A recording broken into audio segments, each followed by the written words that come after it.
مصطفیٰ کا گھرانہ سلامت رہے، مصطفیٰ کا گھرانہ سلامت رہے۔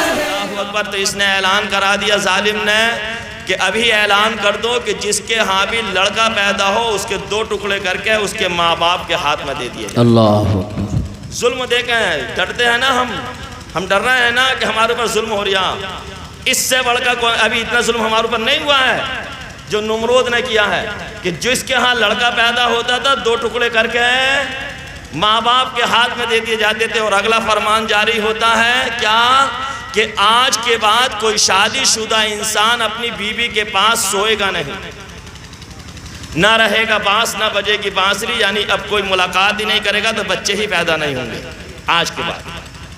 یہ اعلان کرا دیا جاتا ہے۔ انہی دنوں میں سیدنا ابراہیم علیہ السلام بھی اپنی والدہ کے شکم اطہر میں پل رہے ہیں، اور جب نعرہ تکبیر، نعرہ رسالت، حضرت قاری تنظیم اشرف صاحب قبلہ، جب ولادت کا وقت قریب آیا، درد ذہ ڈیلیوری کا پین شروع ہوا، تو آپ پریشان ہوئیں اور آپ اپنے مکان سے نکل کر جنگلوں کو پار کرتے ہوئے پہاڑیوں میں پہنچیں، اور پہاڑیوں میں جا کر ایک حسین و جمیل خوبصورت بیٹے کو جنم دیا جس کو دنیا ابراہیم علیہ السلام کے نام سے بے شک سبحان اللہ۔ پہاڑوں کی گھاٹیوں میں جا کر پیدا ہوئے حضرت ابراہیم علیہ السلام۔ کسی کے یہاں بھی بیٹا پیدا ہوتا ہے تو خوشی کی لہر دوڑ جاتی ہے، بے شک دوست و احباب کو فون کر دیے جاتے ہیں، رشتہ داروں میں خوشیاں منائی جاتی ہیں کہ بیٹا آیا ہے۔ حضرت ابراہیم علیہ السلام کی والدہ خوش بھی ہو رہی ہیں اور ساتھ میں آنسو بھی جاری ہیں، کہیں ایسا نہ ہو کہ ظالم نمرود کے سپاہی یہاں تک آ جائیں اور وہ میرے بیٹے کو دیکھ کر میرے ہاتھ میں 2 ٹکڑے دے کر کے چلے جائیں۔ اللہ اس لیے پریشان ہیں، رات بھر اپنے بچے کے پاس رہیں اور اب صبح ہونے سے پہلے وہاں سے واپس آ رہی ہیں، کیونکہ ڈر ہے کوئی محلے کی ڈائن عورت نہ دیکھ لے۔ آج ہم جہاں بھی جاتے ہیں تو چرچا یہ ہوتا ہے کہ عورتیں بھی مخبر ہو گئیں، تو یہ آپ پتہ چلا کہ یہ آج کی بات نہیں ہے، پہلے ہی سے یہ کام ہوتا رہا ہے۔ تو وہ سوچ رہی ہیں کہ کہیں محلے کی کوئی ایسی ڈائن نہ دیکھ لے مخبر کہ وہ جا کے خبر کر دے کہ ابراہیم علیہ السلام پیدا ہو چکے ہیں، تارک کی بیوی کے یہاں بچہ پیدا ہو چکا ہے، اور پھر فوجی آئے، پولیس والے آئے، میرے ساتھ ظلم ہو جائے۔ اس لیے آ گئی اپنے گھر کو۔ اب سوال پیدا ہوتا ہے کہ بچے کا کیا کریں؟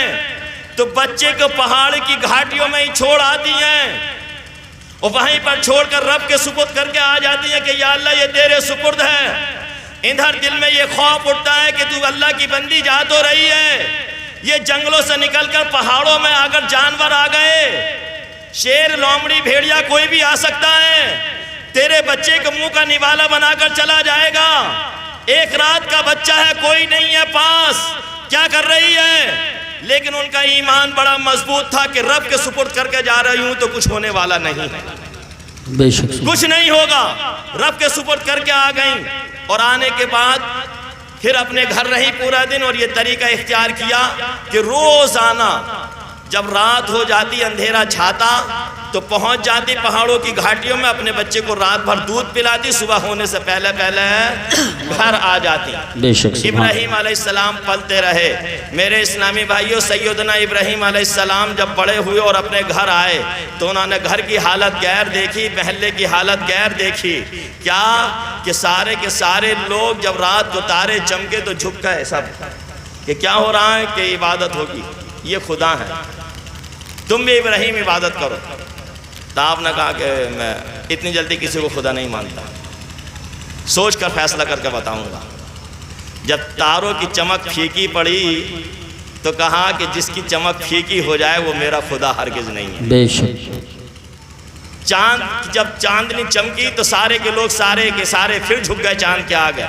کہا یہ کیا ہے کہ یہ اور بڑے خدا ہیں؟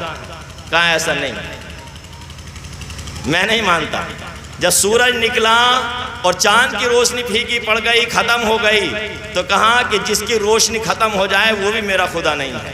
بے شک۔ پھر جب سورج چمکا تو سارے لوگ پھر سورج کے آگے جھکے کہ یہ تو سب سے بڑے خدا ہیں، انہیں تو بڑا جلال ہے، گرمی بہت ہے ان کے پاس، تو اس نے ان کی عبادت کرنا تو بہت ضروری ہے۔ ابراہیم علیہ السلام نے کہا میں اس کو بھی خدا نہیں مانتا، ابھی میں فیصلہ نہیں دے سکتا، دیکھتا ہوں۔ جب یہ ڈوبا تو کہا جو ڈوب جائے وہ میرا خدا نہیں، جو ڈوب تو وہ کو بچا لے وہ میرا خدا ہے۔ بے شک۔ اس نے میں اس کی عبادت نہیں کروں گا۔ کتنی آسان لفظوں میں تبلیغ فرما دی۔ پھر آپ نے اپنے چچا کو دیکھا، وہ بت بناتا تھا، چچا کو تبلیغ کی۔ المختصر ایک دن چچا گھر میں موجود نہیں تھا، چچا کے کمرے میں سے ایک بت اٹھایا اور بارش ہو کر نکلی تھی، چوک میں پہنچے۔ چوک میں پہنچنے کے بعد آپ نے اعلان کیا ہے کوئی بے وقوف عقل کا مارا اس بت کو خریدنے اپنے مال کو برباد کر لے، اس سے کوئی فائدہ ملنے والا نہیں ہے۔ لوگوں یہ خدا نہیں ہے، اگر یہ خدا ہوتا تو دیکھو اپنے آپ کو بچاتا، یہ جب اپنے آپ کو نہیں بچا پا رہا تو تمہیں کیا بچائے گا؟ اور یہ کہہ کر پانی میں اوندھے منہ ڈال دیا، وہ گر گیا پانی میں، ایک گڈھے میں پانی جمع تھا، ڈوب گیا۔ کیا کر سکتا تھا؟ بت نیرا بت ہے، کچھ کر نہیں سکتا۔ آپ نے کہا ہے لوگوں دیکھو سمجھو عقل پکڑو۔ چچا آیا، ناراض ہوا۔ محترم سامعین اکرام، آپ نے دعا فرمائی کہ یا اللہ کوئی ایک ایسا موقع عنایت فرما کہ جہاں سارا شہر اور دیہات جمع ہو۔ تو وہ موقع بھی آیا کہ شہر کا میلہ لگتا تھا، سارے کے سارے لوگ میلے میں گئے۔ آپ اپنے گھر سے نکلے، کلہاڑی اٹھائی اور مندر میں پہنچ گئے۔ جی بے شک۔ یہ سب جاتے وقت چڑھاوے چڑھا کے گئے تھے مورتیوں کے آگے، تو کسی ان کے خدا کا ہاتھ کاٹ دیا، کسی کی ٹانگ کاٹ دی، کسی کی ناک کاٹی، کسی کے ہونٹ کاٹے، کسی کے کان کاٹے، کسی کی آنکھیں نکالی، الغرض سب کو توڑ پھوڑ دیا۔ اور جو سب سے بڑا والا تھا نا، اس کے گلے میں کلہاڑی لٹکا کے اور اپنے گھر کو آ گئے۔ جی بے شک۔ میلے میں اطلاع پہنچی، سارے کے سارے لوگ میلہ ختم کر کے مندر میں آ گئے، اور آنے کے بعد دیکھا کہ برا حال ہے ہمارے بت کھانے کا۔ تو کہا یہ کام ابراہیم نے کیا ہوگا، اس کو بلایا جائے۔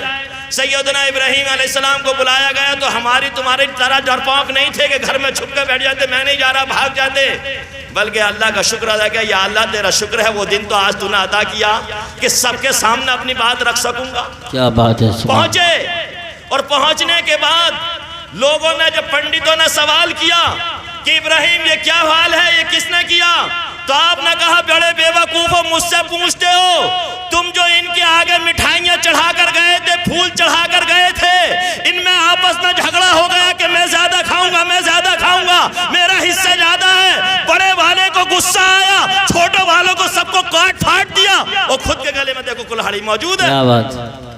تو سارے کے سارے پجاری کہنے لگے ابراہیم یہ بولتے نہیں ہیں، یہ کھاتے نہیں ہیں، ان کے اندر کوئی طاقت نہیں ہے۔ کہا بس میں یہی تو کہنا چاہتا تھا، ان کے اندر کوئی طاقت نہیں ہے، یہ کچھ نہیں کر سکتے، یہی تو میرا کہنا ہے۔ اللہ ایک ہے جس کی عبادت ہوگی۔ اللہ اکبر۔ میرے اسلامی بھائیوں، پھر آپ نے دعا کی یا اللہ کوئی ایک ایسا موقع عنایت فرما، کیسا کہ جہاں پورا ملک جمع ہو، پورے ملک کے سامنے میں یہ بات کہہ سکوں کہ اللہ ایک ہے، عبادت اس کی ہوگی۔ نمرود کو اطلاع ملی، بادشاہ وقت کو، کہ ابراہیم نے بتوں کے ساتھ ایسا ایسا کر دیا، تو کہا بلایا جائے دربار میں۔ ابراہیم علیہ السلام کو بلایا گیا تو ڈرے نہیں، گئے اور جا کر کھڑے ہوئے۔ بولو یہ نمرود کیا کہنا ہے؟ بولے ہم نے سنا ہے کہ تم ہمیں خدا نہیں مانتے۔ تو بولے نہیں۔ بولے پھر کون ہے خدا؟ بولے خدا وہ ہے جس نے تجھے اور مجھے دونوں کو، کیا بات ہے، سبحان اللہ سبحان اللہ، ساری مخلوق کو جس نے پیدا کیا، جس نے سورج چاند ستارے بنائے، یہ خدا نہیں ہے، ان کی عبادت نہیں ہے۔ ارے جن پتھروں کو ہاتھ سے بناتے ہو، لکڑی کو ہاتھ سے بنا کر روہنی کی پوجا کرتے ہو، عبادت کرتے ہو، یہ کیا عقل مندی ہے؟ یہ ہرگز خدا نہیں ہے۔ تو نمرود کہنے لگا پھر خدا کون ہے؟ کہا میرا خدا وہ ہے جو موت اور زندگی دیتا ہے، موت اور زندگی دیتا ہے، پیدا کرنا مارنا سب اسی کے اختیار میں ہے۔ کہنے لگا یہ کام تو میں بھی کرتا ہوں، یہ کام تو میں بھی کرتا ہوں، کہ تو کیسا کرتا ہے؟ تو اب بادشاہ ہے اپنے وقت کا، اپنے قید خانے سے، جیل سے 2 آدمیوں کو بلوایا الگ الگ، اور کھڑے بھڑے دربار میں کہا کھڑے ہو کر بتاؤ آج ہمارے جج نے آج ہمارے حاکم نے کیا فیصلہ سنایا تمہارے لیے؟ چیف جسٹس نے تو کہاں آپ کے چیف جسٹس نے آج فیصلہ سنایا ہے جج صاحب نے کہ تمہیں پھانسی دے دی جائے گی، کوئی آخری تمنا ہو تو بتاؤ۔ بولے جاؤ آزاد۔ بادشاہ ہم ہیں، حاکم کو حاکم ہم نے بنایا ہے، فیصلہ ہمارا چلے گا، ہم خدا ہیں معاذ اللہ۔ معاذ اللہ۔ اس لیے جاؤ آزادی کے ساتھ زندگی گزارو۔ اگر تمہارے محلے میں، تمہارے پڑوس میں، کوئی شہر میں تمہاری طرف آنکھ اٹھا کے دیکھ لے تو ہمیں بتا دینا، ہم اس کی آنکھیں نکلوا لیں گے، ہاتھ اٹھایا تو ہاتھ توڑوا دیں گے، تمہارا کچھ نہیں بگڑ سکتا ہے۔ جاؤ جاؤ اپنے گھر جاؤ، آرام سے سکون سے زندگی گزارو۔ چلا گیا، دوسرے کو بلایا، تم بولو کہ ہمیں آزادی مل گئی تھی، کاغذات تیار ہو رہے ہیں، ہماری ضمانت منظور ہو گئی ہے۔ کیا اچھا؟ جلاد ادھر آؤ، اس کا سر مار دو۔ اللہ جلاد آیا، سر مار دیا گیا۔ کہا ابراہیم دیکھا جو جینے کے لیے جا رہا تھا اسے ہم نے موت دے دی، اور جو مرنے کے لیے جا رہا تھا ہم نے اسے زندگی عطا کر دی۔ اس نے موت اور حیات ہمارے ہاتھ میں ہے، ہم بھی خدا ہیں، عبادت ہماری ہوگی۔ سیدنا ابراہیم علیہ السلام نے سوچا بڑا بے وقوف انسان ہے، اس کی سمجھ میں ایسا تو آئے گا نہیں، اس سے بجائے الجھنے کے اور سیدھا سیدھا ایک سوال کر لو۔ کہا نمرود ہمارا آخری سوال ہے، اگر اس سوال کا تم نے جواب دے دیا تو ہم تمہیں خدا مان لیں گے۔ اب میرے اسلامی بھائیوں بڑے توجہ کے ساتھ میری بات کو سنیں گے آپ۔ کیا کہ اگر تم نے ہمارے سوال کا یہ جواب دے دیا، پورا کر دیا تو ہم تمہیں خدا مان لیں گے۔ نمرود نے سارے درباریوں سے کہا درباریوں سنو سنو سنو، ابراہیم سوال کرنے کے لیے جا رہا ہے جسے میں پورا کر کے دکھاؤں گا ابھی۔ کہ کیا سوال ہے؟ بولو ابراہیم۔ سیدنا ابراہیم علیہ السلام نے کہا کہ میرا خدا وہ ہے جو پورب سے سورج نکالتا ہے اور پچھم میں ڈبوتا ہے۔ اے نمرود اگر تم بھی خدا ہو تو پچھم سے سورج نکال دو تو ہم تمہیں خدا مان لیں گے۔ جی بے شک۔ اگر تم پچھم سے سورج نکال دو تو ہم خدا مان لیں گے۔ میرے اسلامی بھائیوں اپنے دل پر ہاتھ رکھ لو، بڑی گہرائی کے ساتھ ٹھنڈی سانس لے کر دماغ کو حاضر کر کے بتاؤ کہ اگر خدا نہ خواستہ نمرود پچھم سے سورج نکال دیتا تو حضرت ابراہیم خلیل اللہ جن کو اللہ کا دوست کہا جاتا ہے، ان کے سوال کی روشنی میں ساری دنیا نمرود کو خدا مانتی یا نہیں؟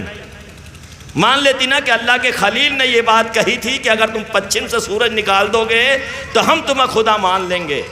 اب نمرود